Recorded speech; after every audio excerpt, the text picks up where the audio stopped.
All right. Good afternoon, everyone. This is Dr. April Murdoch here again with another episode of Becoming a Financially Confident Woman. Hey, listen, I have a very, very, very special guest to me on this podcast. She is a friend, she is a sister, she's a mover and shaker in the community, and she stirs it up. She lets us know things that we need to be cognizant of when it comes to ethnicity, diversity, inclusion, but she didn't come to do this on her own. She has a story, she has a journey. And for March, for Women's History Month, I really want to highlight women business owners and how their ascent, how they moved from where they are, where they were to where they are now, to give us hope, to give other women out there hope that if we have a vision and we have a dream, that it can be possible. And so I'm excited here today to welcome my friend, Dr. Tammy Hodo, CEO of All Things Diverse. So welcome to the podcast. Thank you so much, Dr. Murdoch. I am so pleased to be here and talk with my friend, my sister girl, and someone who I consider near and dear to my heart. Ditto, right back at you. So talk, because like I met you and I love your energy. Like I ain't gonna lie, I'm a New Yorker, and you're not from the up north per se, but you came through and you were like, bah, bah, bah. I love that you're just such a straight shooter. It was like we connected, the energy connected. And so tell everybody listening like your story. How did you get to where you are? Because you're badass, and we can cuss a little bit on here. You're badass, and tell us how you got where you are now, please. Okay. Well, everybody, I'm from the Midwest, right? So when people think about like segregated cities, I'm from the third most segregated city. They tend to think of it's in the South. But the reality is the top three are Chicago, Detroit, Milwaukee. And I'm from Milwaukee. Wow. And I am multi-ethnic, or in America, as they say, biracial. So I grew up in like a really safe white space, very much cloaked in white privilege. And when I got ready to graduate high school, adult wise, not at all ready for college, went into the military, best thing could do, spent 4 years in the Navy where I got to experience my first bout of institutional racism as well as sexism. And the experiences I had, it made me really realize like my mom's white privilege didn't transfer to her brown children. I mean, that's when I really learned how, oh, okay. I mean, that's when I really learned about color. Not to say that my parents didn't educate us and we weren't aware, but we were, but I was not as aware as the Navy really made me. The squadron I was in, a lot of racial stuff had taken place. So it's funny because my mom is the European American or the white American, and she sent me a list of all the historical Black colleges. And she said, your father and I spoke, and we think it would be best if you went to one because we see the damage that has been done from serving this country, writing that blank check and serving this country during the first Gulf War. And we see what's been done. We know you're not going to, re-up. And I was ready to go to college. And so I ended up attending the HBCU, Albany State University, graduated from there, went on and got my master's at a PWI, predominantly white institute. But when I was at Albany State, I was actually doing ROTC, thinking about going back in as an officer because I was enlisted, came right in at 17. And I actually met my husband in ROTC. And so we dated, and he graduated a couple years ahead of me because he went right from high school to college, and I did the military thing in college. And so then I got my master's and all that, but I traveled with him and really wanted to get my doctorate. And the PhD I wanted is in urban studies, and there were only two universities that offered it. And the University of Wisconsin-Milwaukee, my home, was one. And my husband actually got orders to Wisconsin. There was one job there for a major, and he got the job. And so we got stationed there, and I was able to go ahead and go to the University of Wisconsin. I had a fellowship. So God, extremely good. I did not pay for my master's or my PhD. I had fellowships and I had to work on the campus. And I worked in the Center for Urban Initiatives and Research. And why this is relevant is because we were implementing the federally funded abstinence grant. And I was the only person of color in the office, which often tends to be the case. And I noted that, we're doing all this training to train the trainers in different cities to implement this federally funded program. But when I'm looking at the students they're implementing this program to, they were all Black and brown. And I'm like, so why are you not doing this program in rural areas or in predominantly white spaces? And some of the others, researchers said, well, because statistics show that those aren't the ones having children, young having children. And I said, well, have you ever thought about the cultural implications or religion or social economic status? Because it was like they hadn't thought about those variables, and how that impacts whether someone decides to have a child or not have a child. It has nothing to do with sex, it's whether you're going to have the child or not. And it was just like they totally didn't think about that. And so I wrote my dissertation about the lack of diversity at this PWI. When I looked at faculty, I had no one that looked like me, and it's just like, I know statistically there are more than enough minorities that have PhDs that could be filling these roles. But the problem is the universities can recruit them, the PWIs, but they can't retain them because they don't have the culture the cultural competency in order to do so. So I know like one of your questions is like, how did I get to where I am? I was in academia. So when I traveled with my husband those 22 years, once I got my doctorate, I was an adjunct at whatever university was nearby. So we came to Florida from the Richmond, Virginia area, and I was adjunct at Virginia Commonwealth University. Loved it there, right? And that used to be at the capital of the Confederacy.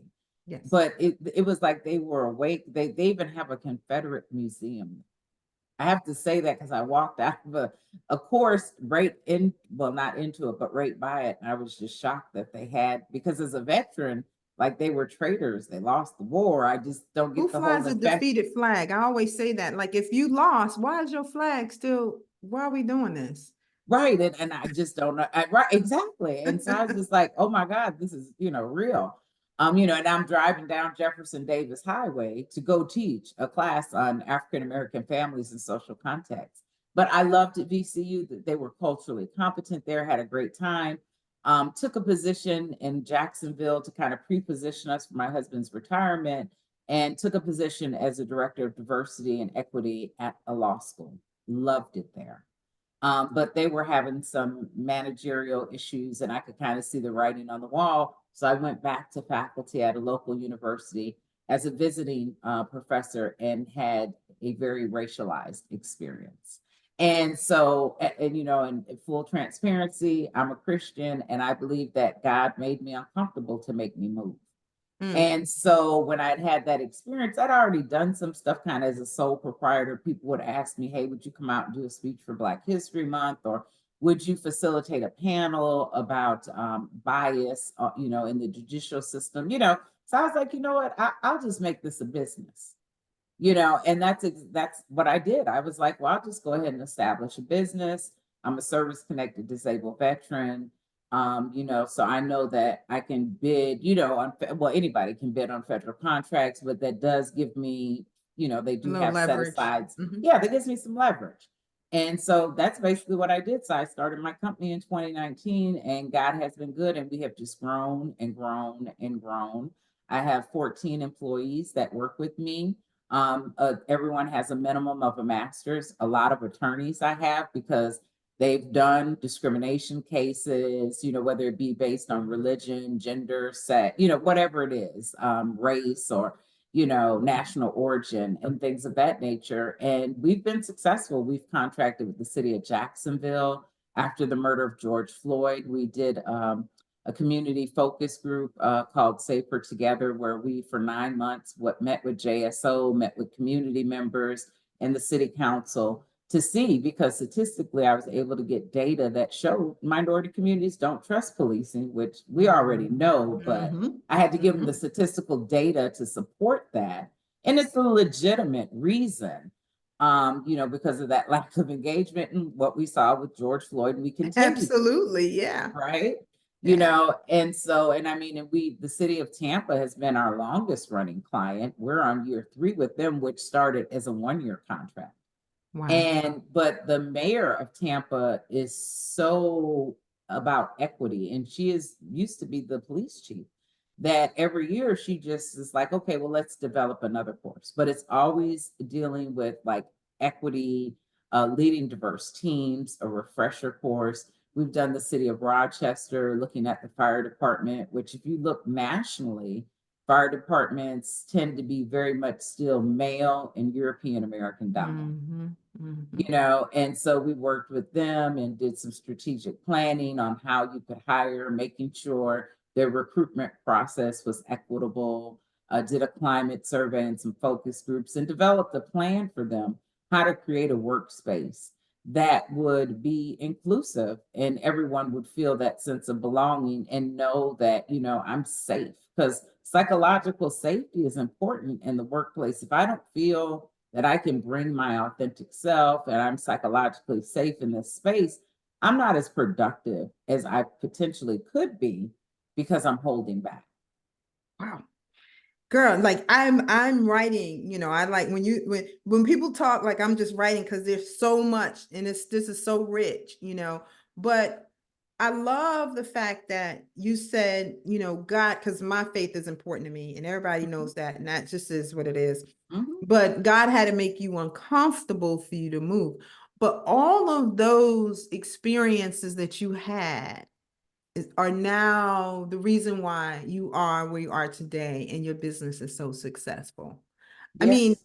in the middle of all that crap, you don't understand why it's going on, that there is Mhm. a greater purpose, right? Now you're training cities and communities and, political organizations and, I mean, just training them on how to show up in a way Mhm. that would be safe for the people that work for them, right? That they're Mhm. supposed to serve. That Exactly. is huge, so huge.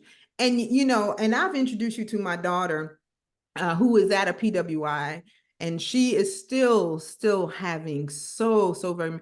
One of the things that she says that you just said is safety. That she Mhm. doesn't feel like she can bring her authentic self to the space, not be judged, not be criticized, or making it feel being made to feel like it doesn't matter. Like, why are you behaving like this? You're doing too much Mhm. as a Black woman. Now you got this angry Black women syndrome. And so I love the work that you do because, one, you are so authentic. You show up and you lay the hammer down, which is truth. We're not Mhm. lying here. We're not like Mhm. waving a flag for no reason. It's definite truth. But you have turned it into something that is a business that is successful. Very, Yes. very, very successful. So besides using those experiences, in addition to using those experiences that you've been through, what else keeps you going, Tammy? Like, what keeps you pushing forward, even when you run? I'm sure you hear the crazy stuff out of people's mouths, and you still go in and persevere and are committed to educating and helping to change that environment. So, what keeps you going there? Social justice. So my mom is a retired social worker for battered women, and I just remember being at rallies, and protesting, about women's rights and things, and my mom teaching us, if the police grab you, baby, just go limp. I mean, just I mean, seriously. And I would take my son when we were in Virginia because we were in the Capitol and they weren't expanding Medicaid, and a felony larceny was a felony if it was over $200. It was some old antiquated bill, and it's like if you steal somebody's cell phone, then you become a felon. So we would see disproportionate people of color experiencing these things, and so it's about social justice, and I want equity for all. Like I want everyone to know that they're in a safe space, that they can be their authentic selves, that they can share. And I think being biracial, has its advantages there because people will say, "Well, I've never experienced white privilege." And I say, "Well, that's funny because I did. I grew up cloaked in it for 17 years. And let me show you how it shows up." Mm. And just because I've had people say, "Well, I grew up low income, so I didn't have white privilege." And I'm like, socioeconomic status has nothing to do with it. So I'm able to explain it from a point of lived experience. Mm-hmm. because often I find that, like with my husband, who is African American, I find that they'll dismiss something that he'll say, and I'm like, oh no, I grew up, in a predominantly, we were one of two families of color in my entire community. So, Milwaukee is highly segregated, and I'm a TEDx speaker 2 times, and I talked about that. And I grew up on the white side of town, the right side of town. You know what I'm Mm-hmm. saying? So it's Mm-hmm. just like, so while you may be able to tell other people who don't have these lived experiences, this, as I look at my blonde hair, blue-eyed mother who's 82, and still invoking her privilege when need be for her brown children, I know it to be real. And that's what keeps me going. And I know that, people talk about being Christians and this and that, but then their actions don't match that. You know, Ooh. I mean, I see it. Ooh. It's just like God didn't tell you to be hateful. Allah didn't tell you to be hateful. Whomever you believe in did not tell you to treat people this way. But there's this ideal of stratification, and people need to feel superior to someone. And that's what I see take Mm. place in America. And I see people cut their nose off despite their face if they think that people of color are going to have an advantage.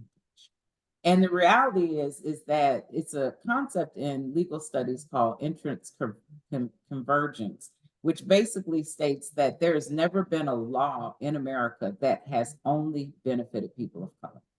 And so let's talk about that just for one moment, Yeah. okay? So when we say that, right, and we see the Supreme Court just recently struck down affirmative action, I will tell you in the workplace, statistically, the primary benefactors of affirmative action have been European American women. It's not been women who look like this. And I mean, the statistical data supports that. And so, again, there's never been a law that has been put in place that has just benefited us. If there's a law put in place to help us, overall, it helps everyone. It's not Mm. just us. And that's what people need to understand. So when they're voting to do away with whatever benefits or whatever, reality is there are more European Americans living in poverty than there are people of color, but we're a small percentage that we're disproportionately impacted by poverty. And So that's the that's that part whole all lives matter BS that we hear, right? So it's like everybody benefits, all lives matter. So we shouldn't focus the light on the fact that we have an issue by saying Black Lives Matter. I mean, if you yeah. have to say that, we've got a problem here, but people will cover it up and go, no, no, all lives matter. So that is some of the foolishness that Mm-hmm. you hear. And I wouldn't say fool, it's just ignorance. And so you come and you bring the light. I Yeah, love it. I mean, and I explain to them, like, when people say to me, "Well, all lives matter." Well, if that's the case, then tell me why Native American women and African American women are 3 times more likely to die during childbirth than anyone else. If all lives matter, why are African American youth, the infant mortality rate for African American children in America comparable to third world nations? If all lives matter, that I mean, it's just like, why are over 2 million, we're 5% of the world's population, America is, but we incarcerate 25%. Why are 1 in 3 African American men going to be under the control of the criminal justice system at some point in their life? It's easy to say, oh well, because they're criminals and it's criminality. No, it's over policing in particular Mhm. neighborhoods, and that high level of segregation, that lack of generational wealth, which has strategically been done through housing covenants and redlining. So I go in and I explain that, as a veteran, if I come back from World War II, which I'm not that old, just want to throw that out there. No. But if I come back from World War II, right, and Mhm. fought in segregated troops, I wouldn't have been able to use my benefits. So the US government, the housing authority, we subsidize suburbanization for European Americans, but our African American and Jewish, as well as Hispanic veterans, could not utilize that benefit because housing covenants specifically said you could not sell to them. I mean, we still see realtors steering, where they steer people who look like us to particular neighborhoods. And I will have to give a shout out to our realtor who sold us our home. We've been here 8 years. Mike, European American male, did none of that. I mean, he didn't, he just he Mhm. I guess looked at me and was like, okay, well, what's your frame? What's your price point? I told him. He didn't even ask for my letter that showed that I was already pre-approved. I mean, he did everything correctly. Mm. And it's just like, and then I was like, oh, a couple trips later, I was like, oh, here goes the letter. But I mean, it was just like he was culturally competent, and you could tell, so it's just like people don't know the true history of the policies that have negatively impacted particular communities. I mean, our first racialized immigration act was the Chinese Exclusionary Act. So we asked them to come over and help with westward expansion with the railroads. And then anytime the economy gets tight, then we want to ship whatever latest immigrant came, we want to ship them back, and so that was and so I explained, all that and recognizing like we're on indigenous land. Columbus didn't discover anything. You can't discover a space that was already occupied by our indigenous brothers and sisters who genocide was committed against, and in the Trail of Tears, and Jacksonville were named after Mhm. Andrew Jackson, who Mhm. established the Trail of Tears, and just all those things. I'm just very passionate about it because I think if people understand it, they have a better grasp of reality. Because how many times have you been told, well, why can't those people pull themselves up by their bootstraps? I was getting ready to ask you that, like how we you are all in my head. I was just that I wrote down that like opportunities. They always say like, well, you have so many opportunities now. I mean, let's face it, you are a doctor, you have a PhD, you have done da da da. There, it's a free country now. So what are you talking about? You got college you can go to. You got, why can't you put this one pulled themselves up by their bootstraps, and this one, so that's an excuse Black people are using or minorities are using to say the system, the system, the system. So how do you, because I know it shows up in the spaces you're in, just through the education piece, how do you dismantle that? So I just share with them all the government policies that have impeded people of color, to include women, and being able to do just that. So like I say, the Chinese Exclusionary Act, we've had Japanese internment camps, we had housing covenant and redlining. These went on into the late 60s. So let's talk about generational wealth. I mean, how could we accumulate it if our ancestors weren't able to obtain it? And so like I look at cities. If you look at most cities, to include Jacksonville, and Richmond, and Milwaukee, where I come from, there were viable minority communities that had their own banks, they had their own doctors, they had their own grocery stores, all this. And through urban renewal grants that the federal government gave out to help subsidize European Americans with their move to suburbia, they decimated. They just went right through minority communities and put the freeway right through them intentionally, and you just decimated this entire community is now disconnected, and then when those who were in the middle class were able to, they moved out. And so William Julius Wilson, who is a professor of sociology and highly regarded in sociology at Harvard and everywhere, he talks about, basically we've left the people who don't know necessarily how to fend for themselves. Those of us who've been able to move out have done so because of better living conditions. And we've left the truly disadvantaged in a lot of the urban areas where they don't have the examples that they did before. Like my mom married my dad in 62. It was still illegal, but they married in Wisconsin. When they married, my mother had to move from her German Jewish enclave community into the African American community. She was the only non African American in the community. And she said no one treated her any differently. She had no issues, but in that same space, she said, next door was a doctor, on the other side was a janitor, so you had these kids going to school with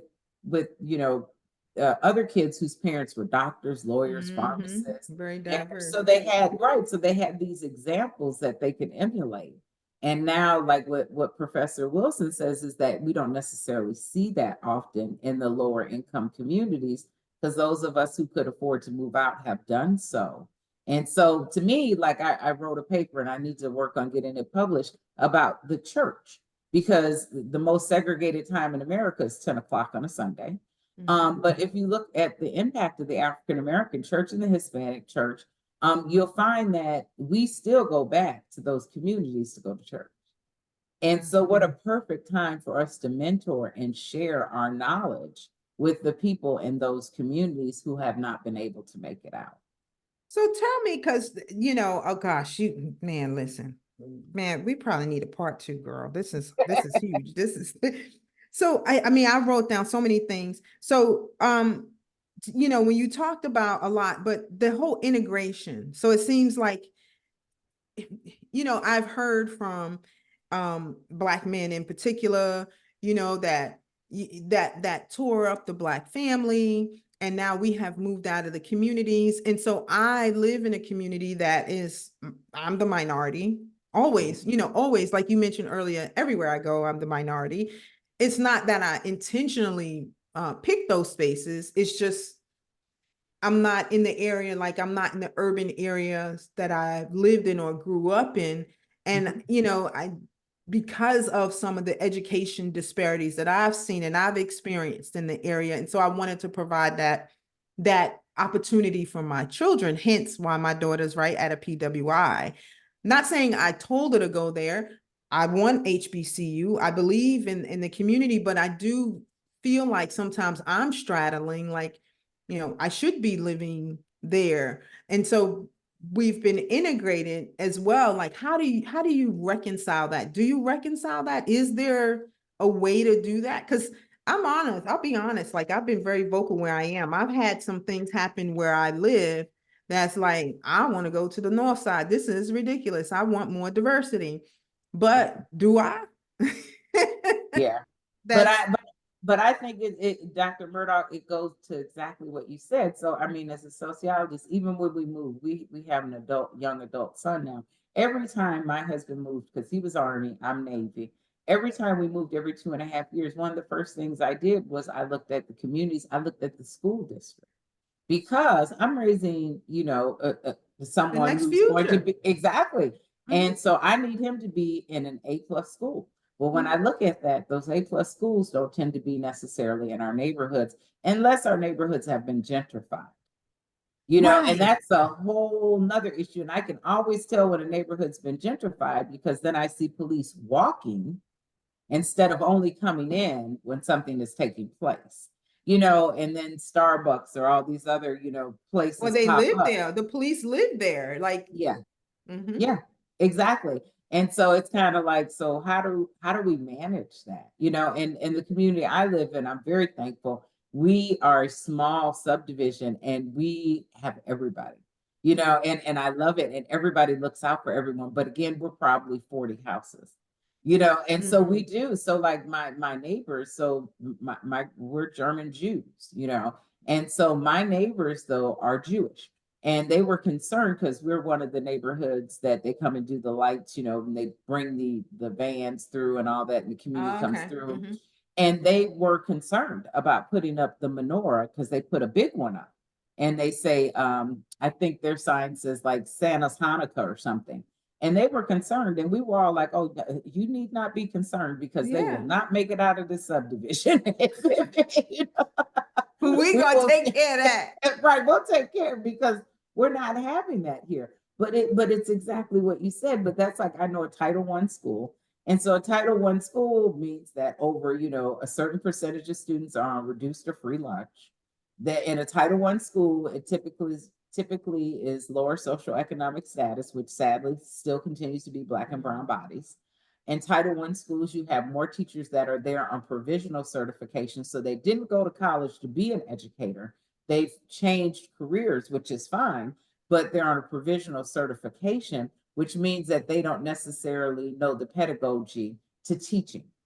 So there are all these other little components. Our governor recently denied accepting the federal dollars for summer food programs. Some of our children will not eat a hot meal. And I mean, just the audacity, because you have it, you deny others. But again, that to me goes to the stratification. I mean, our governor is of Italian descent.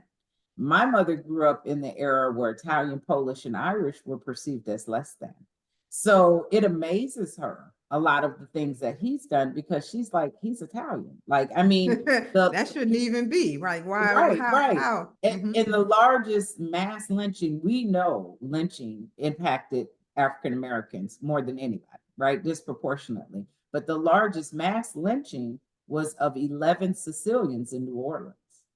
You know, and people don't even know that, but they were the newest immigrants at that time. A sheriff had been killed, and they took him to jail. It was the standard thing. And then the lynch mob comes, takes them out of jail, lynches them all, riddles their body with bullets. Yeah, but that's the largest mass lynching in America was of Italian Sicilians. You know, so just the mere fact that people don't know the history, you know, like the Irish were discriminated against, the Polish were discriminated against. And it's to me, you know, and I talk about this in my TED talk, is they've been absorbed into this construct of whiteness and they have completely forgotten, you Hmm. know, that at one point their ancestors were treated as less than and were discriminated against. And now they're invoking that upon other people. Crazy. I think it was last Sabbath. I'm a YouTube junkie, and I was watching Farrakhan on YouTube. He was on the Phil Donahue show. You know, I'm dating myself. And Mhm. so, I but he remember was, Phil, girl. you I remember remember Phil. Phil? I liked him. Yes, but the questions from the white audience or the comments from the white audience to him when he was having similar conversations like you, just breaking down the history of the country and how they too were impacted by some of these things, it was bewildering. It was fascinating. It was like, gosh, you guys are just clueless about our history, and then this idea that now we need to ignore it, like we're Mhm, past it. It was 400 years ago. Why do you keep complaining and complaining about what we've done to you? And the whole problem is it's still occurring. It's mhm, systemic. It's in the fabric of the way the country is run, the way the laws are established, and the way it shows up in corporate America. And I love the fact that you now go in and say, no, no, no, we're gonna educate you on this. mhm. And so when you do that, do you give them like practical strategies or okay, so how do you become culturally competent? And what do you need to do to be that person to, to be more sensitive or just be more aware? How do you do that for them?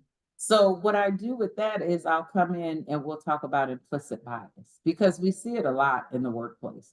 People are comfortable with people who look like them. You know, so if you're sitting on a hiring panel, right?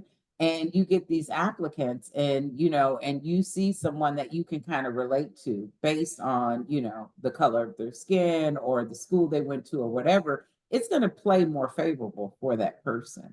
You know, so I Mhm. go in and I teach them about implicit bias and speak with them about you know the top 10 that we see in the workplace and how that really impacts their bottom line and productivity as well as and I make it in financial terms for them because it's that bottom line that's important, right? So when you lack innovation and you lack representation, you're going to lack innovation and it's going to cost you the bottom line. So recently, and I don't know if you saw this here in Jacksonville in Mandarin in my community, Target had you saw that they had some books, and my good friend Wendy was the one who was on television. They had some Black Oh, that History was her. books. Oh, wow. Okay. Yes, that's my Okay. girlfriend Wendy. And they had some books, and she was buying them for her church library. Okay, church library. And when she went to go check it out, it said, "Do not sell, do not sell." Well, you Yep. know why? Because the people that and Target has been good about diversification, like with our hair products and all this stuff. But obviously, the publisher that they went with to publish these books had misidentified a lot of our The historic, pictures. right? And the Hmm. thing is, like, I mean, you're supposed to make a thing about, you know, Carter Woodson, but you put W.E.B. Du Bois as the picture.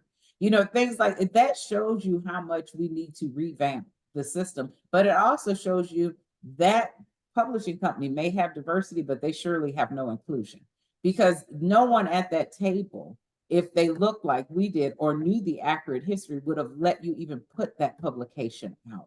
And that impacts your bottom line. So that company, Brandon Publishers, I'm well aware of who they are, have no desire to ever buy a product from them, because you can't even take the time to do your homework and make sure you're not The making these pictures books. line up. We can't even get the pictures, I mean, you could Google this. Like, what is going down? Exactly, exactly. But that's that misidentification, which moves us into those microaggressions, right? So how many times have you been misidentified? I know I get it often. If I have my hair down, I will get people who will come and touch my hair. I'm sure you've had that too. And it's like, why? I don't even know you, number one. Number two, why would you think that Think you it's could okay. grab a handful of my curls? You know what I'm saying? Or I get, misidentified with someone else and we look nothing alike. But And because I'm of just we're like, black, because we exactly. are closely aligned in skin color, it's like, yeah, oh Tammy, I mean April, I mean, like, no. Yeah, yeah, exactly. And I mean, and it's just amazing. And I've seen it happen with my husband and another guy in a group we belong to. They're not nearly the same color. They don't have the same body type, nothing. And they'll ask him, the other guy, well, where's your wife at? And he's like, I'm not Lennon. You know what I'm saying? Like, Yeah, my wife yeah. is my wife isn't a part of this group. And it's just like, come on, people. I mean, we do better. I may not remember names, but I remember faces, and I don't make those mistakes. But that's part of microaggressions, that misidentifier. And it's like, how much of that can I take, before I explode? And then I'm the angry Black woman when I finally get fed up and say, listen, this has got to stop. So I just think it's so much intersectionality, and people just fail to realize, and that pull yourself up by your bootstraps, that's a great ideal, but you really need to know the policies, right? And that's just like with the TANF, or they called it America, what was it? Food stamp. AFDC. See, yeah. Remember, right? Aid to family with dependent Dependent children. Well, children. they had the man of the house rule. You couldn't have a man in your That's right. house. And get And help. exactly. Reality is African American men still make less than their European American male counterparts who are doing the same job. Yep. So oftentimes that did not help our families. The migration of us up north did not necessarily help either, because oftentimes we would leave some down south, and then come up here and maybe start a new life. So there are just a variety of variables, but a lot of it. So the way I do it is policy driven. I want to show you the federal policies, because this is not just, well, I don't like you and that's why I didn't hire you. Let me show you the federal policies that have placed us in these positions, and basically, have us strong held in certain positions where we're just not able to make it, or they'll allow a certain amount, right? So we have some type of representation. Think about it. You have a PhD, like that's, I think, less than 5% of the population in the world has, but we're still fighting for that seat at the table. Yeah, yeah. And if you get, if you express yourself, then you're angry. Where if my mother expresses herself, and I've seen her do it, and it took me some time to realize I can't do what she does, because how she's perceived versus how I'm perceived is completely different. Yeah. And that is so sad, because I tell my daughter that, like, when she's going through her thing and she's expressing herself, they're saying like, well, how can we support you? And how can we, and it's like, I don't know how you can support me, but I can tell you that what you're doing is not. And this is, and I tell her to say, well, this is how this is making me feel. And this is how I am perceiving this from my perspective. Now, you do with that with you will, but those are my feelings and these are my perceptions. But it is really hard for people of other ethnicities, white, European Americans, to understand how what they do impacts us. And then when we point it out, it's, oh, why are you so angry about it? I mean, you're in the United States. Tammy, there are times, just even in my space, I have to remember, like, hold up, I am Dr. Murdaugh. Like, I have to say that to my kids, like, what is wrong with you? Why are you out in these streets letting this? affect you this way, you did everything they told you to do, but because systemically we are just, I don't know, taught to be like, even in my field, I was told when I first entered this industry that I should not do any business with anybody in my community because if I did, I would be broke. There's no money in the Black community. Oh yeah, yeah. Immediately coach, like, you could do that, do good work and help if you want to, but you won't be able to eat doing that. And I'm like, whoa. And so that's why so many of us don't show up in this space, because it's only supposed to be a wealthy person's space. Mhm. And to be able to invest, you got to be white. And it Yeah. is just, those things are so pervasive. And so Mhm. that's why the work that you do, like, you need to be going into the Raymond Jameses and the Edward Joneses. I don't know if you've heard about Edward Jones, but they had a big lawsuit, of a class action lawsuit of Black financial advisors that sued them based on the fact that there were so many pervasive discriminatory practices there. And they walked away with a bunch of, money, but that was the only way that they can impact. You need to be going in there talking Mhm. to, not need to be, but that would be a great space to go Yeah. into, to say, hey, you guys need to become more culturally competent. You guys need to be clear, or need to just really show up properly for the folks that work here. If you want the money at the end of the Yeah. day, right? So you said you make it economic. A couple weeks ago, I interviewed a woman in the LGBTQ space, and she said, and I had clients that said, well, these attorneys don't want to work with us because we identify this way. Mhm. And because of that, the young lady was saying there's 3.8, I think it's $1 trillion that's in the LGBTQ plus community that nobody wants to tap into. So if nothing else, make it economic, which is what you're doing. Like, Yeah. And that's what I do. And when you said that though, April, it is so true. Like when you said sometimes you have to remind yourself you're Dr. Murdoch. yeah, That's imposter syndrome, and we've all dealt with it.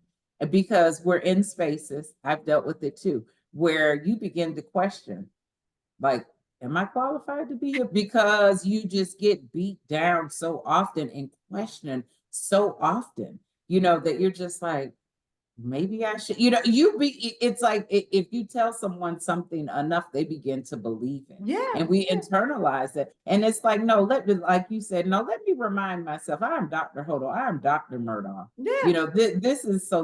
I've earned this. This was not given to me. So this is how we're going to do things. And I have that happen too. I've had people who do not know me, but know I'm a PhD and will say, well, hey, Tammy. And I'm like, but do we know each other? Because if not, it was funny, not funny, it was actually sad. At one of the universities I was at, I had a graduate assistant. And because I would, in my intro to sociology, I'd have 150 students and then I'd have other classes. So I would always get a graduate assistant. And she never met with me. And when she finally did, she came and she talked with me and she's talking to me about Dr. Katz. Dr. Katz is a woman as well, but she's calling me Tammy. And she's working on her master's. And I'm like, so I'm trying to figure out why you think it's okay to call her Dr. Katz and you think you And can me, call Tammy. her Tammy. Right. Because last time I checked, we both have the same credentials and we're both female. The only thing different is that I have a brown hue to my skin. Never saw that student again, and ended up with two European American males, and I kept them the entire time they were in grad school because it was like they got it. And when I would get up in the intro class and we would have the conversation about race and ethnicity, it was sad, but the reality is one of my graduate assistants, mind you, working on a master's, and I'm a PhD, would basically stand up and validate what I had just said because they need to hear it, some people, from people who look like them. So I'm strategic when I hire as well because I'm all things diverse. I have LGBTQI, transgender, Jewish, European American, Hispanic. I want to know that you can do the job. That's Right. what I want. And I want you to bring your personal experiences to, the training. So I develop all the training, and I create the facilitator guide, but I tell them that's just something for you to go off of. You add your experiences, Mhm. and your stories. because that's what makes it impactful. And I believe that that's how we make that impact, is you have to make a connection, Yeah. you know. And it's just like, though, we see, when you see families that have someone in the family that has come out as LGBTQI, then the family's ideology tends to change, Change. because they love that their sister or their daughter or their granddaughter. So it goes out the window. When my mother married my dad, of course, she was disowned. And when we came, my grandmother could care less about what my grandfather said. She would tell him she was shopping, she'd be right at the house. You know what I'm saying? I mean, you Right, because know, those are because her babies. exactly, playing in our hair, talking to us, and you know, and I remember later in life taking her to Gayfer, showing my age, and wanting to get some lipstick, and she's in her wheelchair, and I'm wheeling her around, and I asked, and the lady behind the counter was culturally competent, and I said, "Well, do you have anything that would complement my complexion?" And she said, "No, we don't, and it's a shame, and it should not be that." And I mean, she knew, you know. And my grandmother was just like, "Well, I don't understand." I mean, she got all, you know, in her feelings, like, "Well, they should have stuff, you know, and this is my grand." And I was like, "It's Because it okay, becomes grand." important now. It's something that they recognize that was never, a part of who they are. Now she loves you.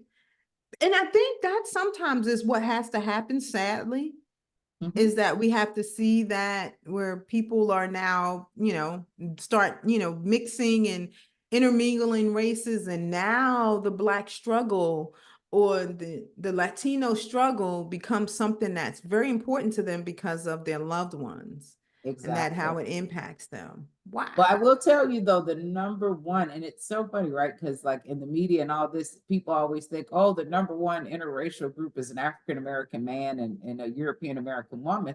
Statistically, that's not true. It is a European American male with an Asian woman.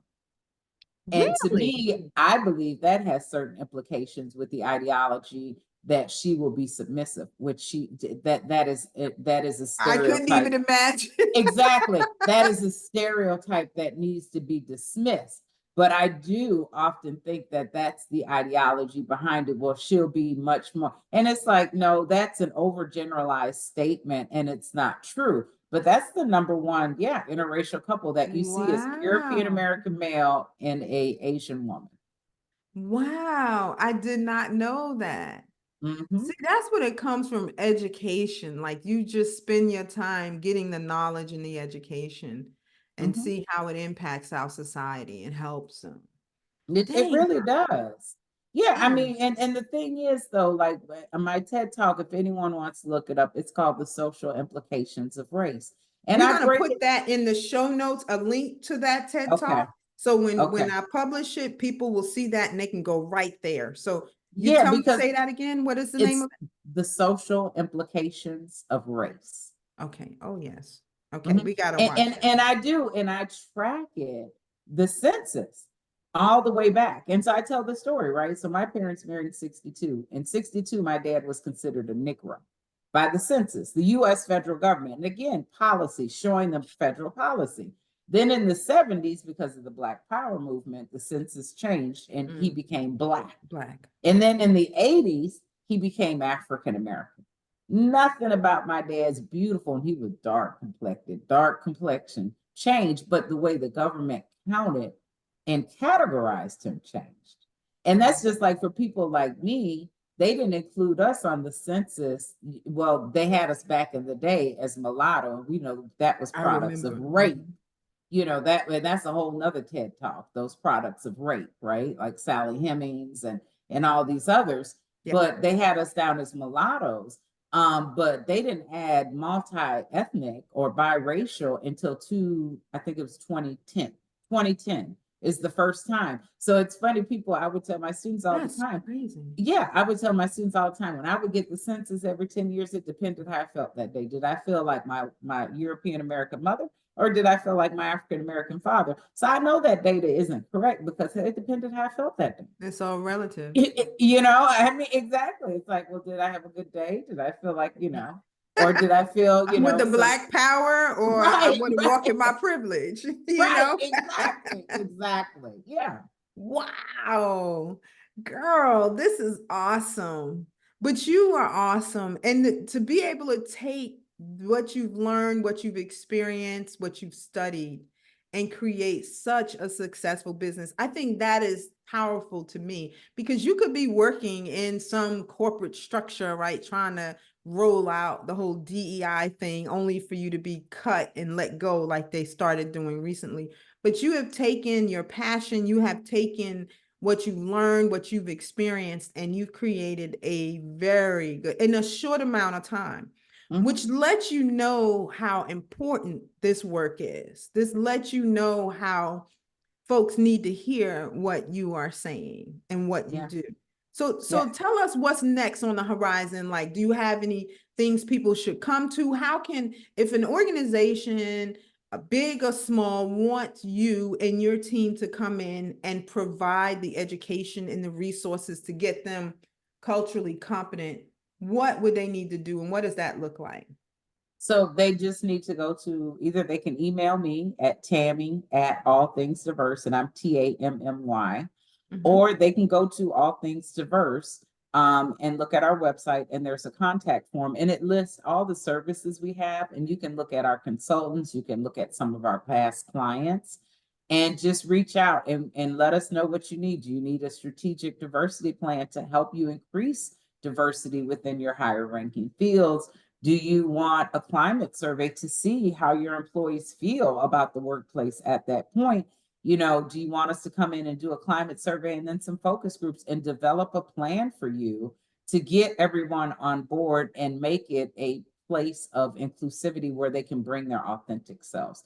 Do you need help, understanding pronouns in the LGBTQI community? Do you need assistance, creating, culturally competent panels for the interviews? Do you need to know about what type of biases continue to impact your hiring committees? Things of that nature. And I will tell you, if you don't address it, it's going to come back financially and impact you. Think about H&M a couple years ago. Do you remember that shirt? And they had an African in a shirt that Mhm. said, "Wildest monkey in the jungle." Yep. Okay, I know you had no one who was culturally competent on That that reviewed that. panel. Mhm. Exactly, but that's just like with the publisher for Target. And Target, like I said, has done a good job. So it was Scary. amazing. Yeah, it was amazing that they didn't vet this company and see what they did before they sent that out. Oh, You those know, buyers got fired. I know that. Oh yeah, but it's just like, but another thing, how about you hire some diverse suppliers? Like, why didn't you reach out? I write course content for Vector Solutions and Safe Colleges that's used at hundreds of colleges and employment, different corporations and stuff where you require that annual training. And I want to say, the one and done is not enough. So Yes. okay, and that's what happens, I find, and I don't work with those people. If you just want someone to come in so you can check the box and said you did that training, please don't reach out to me. You know what I'm Mhm. saying? Because I'm Mhm. not that person. And another issue that I'm seeing in my field is we've seen people since George Floyd, now all of a sudden, because they have the right complexion, they're a DEI person, but they don't have the knowledge. And it's like, so you're going in there with anecdotal stuff and you're not actually giving them the tools that they need to succeed. And then they say, well, see, we tried and it didn't work. Well, you didn't have a subject matter expert. Like, I mean, I could testify in court cases about discrimination. I write letters for attorneys, when it comes to getting visas for people who are, in special fields such as this. And it's like, you have to vet the people you bring in. Mhm. You don't just bring in somebody because that's somebody's friend. That doesn't mean they have the skill set. And how about you open up to people of color coming in and doing this training? Because I will tell you who's got my field on lock: European American women. Really? Yes. Wait a minute. Yes. Stop. Stop. Wait. Yes. And Hold up. diversity, Hold. equity, and yes. You mean to tell me they're serving as DEI experts Mhm. in organizations to drive the initiative of Yeah, diversity? because they're women. So they're a minority too. But unlike you and I who experience intersectionality, not only are we women, but we're women of color. See, they don't experience that. And so someone said to me once, and I get this. I mean, mind you, my mother is European American. It's I struggle with this as well. Is how can you be a minority when you're the mother of the majority? You know what I'm saying? It's like, Mm, so how can that be? mm. That you're the subject matter expert and you're not experiencing the things I'm experiencing. I know. God is, God has blessed me financially, we're good, but ask me how many times I've been followed in the store. But ask me statistically who's more prone to shoplift: middle class, middle-aged European American women. But those aren't the ones being followed in the store. I'm being followed, or my son or my husband. My husband's a retired Army Lieutenant Colonel. I have a PhD. You know what I'm saying? So why are you following? All that does is make me leave and not spend my money with you. Exactly. And to But tell all my friends, large don't, and why, don't go there because they don't want our money. yeah, I don't want to give my money to someone or any entity that doesn't respect me enough as an individual, period. And I Mhm, don't feel like I'm being marginalized and microaggressed. And then, you've heard about these designers that say, like, well, we didn't design this for this group. But somehow, some way, this group has made you very, very, very, very, very successful. We're creating generational wealth for your grandkids, but you don't want our dollars. So I've mhm, seen a lot of that, and that's why I'm very sensitive, in that regard too. Is like, where is my money going? Because and one of the things I had to reconcile with too, especially when this woman posted what she posted, and then I made this long response, was like, I am not anti-white. I am not, I don't, I'm not discriminatory. I'm just pro-black. Like, mhm, like Issa Rae said, like, I'm rooting for everything and everybody black. I want mhm, us all to win. Now, I have white friends and all of that, and I want them to win too. But I'm a mhm. black woman and I'm pro-black. Hmm. Yeah, and just because we're pro-black does, like you said, does not mean that we're anti-white. Yes. I mean, it doesn't mean that. It's just recognizing the continued subjugation of this particular population that we actually happen to be a part of.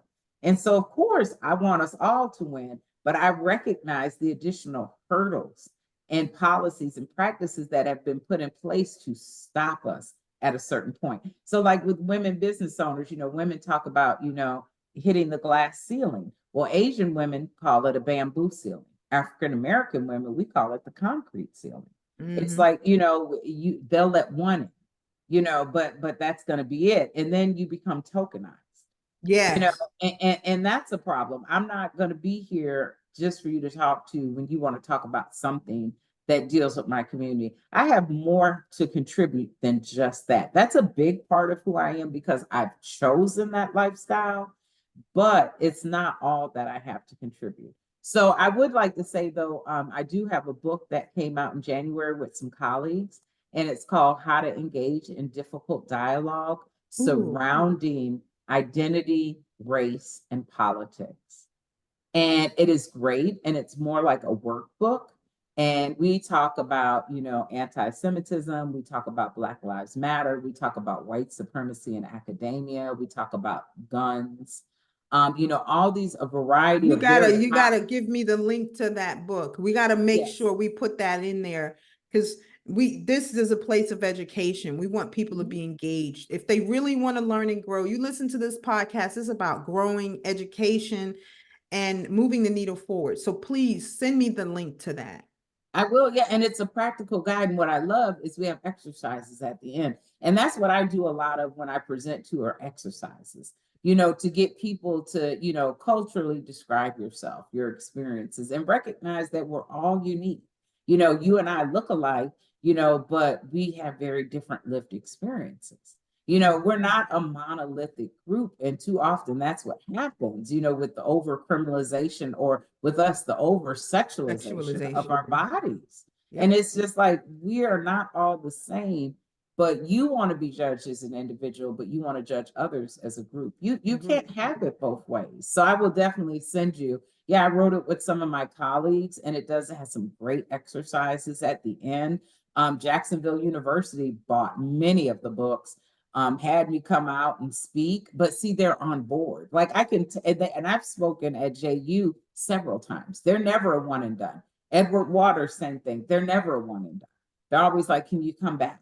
I can tell you what companies are always like, hey, can you do something for us this year? And the global American Red Cross in DC, that's been my client for years. So it's just like they truly want to be change agents. They're in it to win it. They're not just to check a box. Yeah, yeah. And that's the most important thing. And I love what you said. You said, like if you're just here to check a box and you just want to show face that this is the work that you do, then I'm not the person to work with you. And No. that is so key because we've seen, I've seen on social media, LinkedIn, how the companies now are starting to dismantle those DEI positions that were once highly, highly advertised positions that paid well. And now they're laying people off from major Fortune 500 companies. And you wonder, well, we know now that it was just to check a box. And that was it. My last thing in closing, because I know we have to go, is I want people to understand within the African diaspora, there are issues within our own community. Oh, absolutely. But and everyone though, it's oh all. yeah, and the Hispanic diaspora, Mhm, same mhm. thing, But I right? understand. Yeah, but in the African American diaspora, some of the things that I've seen, like when you talk about diversity officers, is they will recruit someone who's from the continent or the islands or something who doesn't have all the lived experience and the baggage that we have from growing up here to be in that position because they have the right complexion, but they don't have those lived experiences. And so the way they're going to do things may be differently than the way I'm going to do things because I have the historical as well as lived experience growing up in America.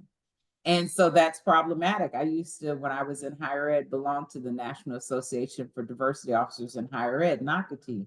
And they talked about that, how they were seeing people put in these positions just because they had the right complexion or they were female, but this was really not their zone, but they just looked the part. Last story, I remember we were in San Diego and there was a university there, one of the predominantly European American fraternities decided they were going to host a Compton cookout. So they put these flyers up and they told people what to wear, these fat gold chains, and the girls to dress in their hoochie mama gear, all this other stuff. So the NAACP, we all marched up there. We get into the building, their head diversity officer is a European American male. And he tells us that he understands because he's in the LGBTQI community. Stop. You do not. Okay, when you walk in a room, you are a European American male. I do not know that you belong to that community unless you tell me. But when you and I walk in the room, they know This we is are it. women and we are of color. And That's this is it. so Yeah. so I don't get to, oh, just let me just announce that I'm this. When I I can come in, hide behind my color right. and then my sexuality comes out. It is what it is when you look at me. Wow. Exactly. And so we see that a lot too. So yeah, I just think this is an important topic and it's not going anywhere while they try to dial it back. It'll be another incident because it's not being addressed correctly. And like you said, it's in the structure of America. I mean, remember the 3/5 rule. We have to remember how this country was established. The Africans that were taken, like that's another one with the black on black crime or Africans sold other Africans into slavery. That's tribalism. These were people from other tribes they had conquered, just like the Greeks had done, the Italians had done, the Romans had done. And then you take the men and you enslave them, and you take the women and put them as part of your concubine. And so I'm used to all the regular arguments I hear. Well, Africans sold other Africans, yeah, but they weren't their tribal members. Like again, we're not a monolithic group. So people need to understand that it's just like there are differences. Not all of us. I remember being in my doctoral program and someone asked me when we were talking about urban renewal grants and all this, what was it like growing up in the projects? Like, Said, why did well, you think I said, I don't know. I didn't grow up in that space. You know what I'm saying? But why would you think that? But again, thinking just having such a limited view on us. It's just like it's amazing because we come in every social economic status group, educational level, everything, just like everyone else. Wow. This was rich. This was so rich. I know your time is so valuable, and I thank you for giving it to us today. I hope the folks out here learned today. Y'all learned some things today with a T. Y'all learned some things in here today. And if you haven't and you want to learn some more, I'm going to put the links to her TED Talk, to her book, to her website, I'll put her email. Listen, reach out to her and get educated. Stop walking around here acting like playing the ignorance and oh, I don't. There is information out there, just like y'all think it's opportunity out here for us. We have a sister out here who is providing the education, the resources, the knowledge, and the support to move you from where you are so that you can become culturally competent, sensitive, and understanding, especially when you're dealing with people of other ethnicities. And that's what this country is about. I mean, at this point, we're all here. We all got to figure it out. We have to respect each other. And that's why companies like All Things Diverse exist. And I'm so happy to know her. And I'm so thankful that you gave us your time here today, Dr. Hodo. So Well, thank you Dr. so Murdoch, much. I want to say thank you so much for having me. I enjoyed it, and I will send you the link to the book. And anytime you want to have a conversation, I'm always open. Girl, we gonna have to. I think there's got to be a part two because I know I just writing down all kind of topics like I need you to speak to. But I don't want to suck you for your knowledge. I want people to to be intrigued enough to explore how to work with you and how to get the help that they need if they're serious about learning more and changing their mindset. Then they need to reach out to you, and that's what I Yes. want to see happen. Okay. Well, thank you. You're welcome. All right. Well, thanks so much for appearing again, and we'll see each other soon for sure. Oh, we will. All right. All right. Bye. Bye-bye.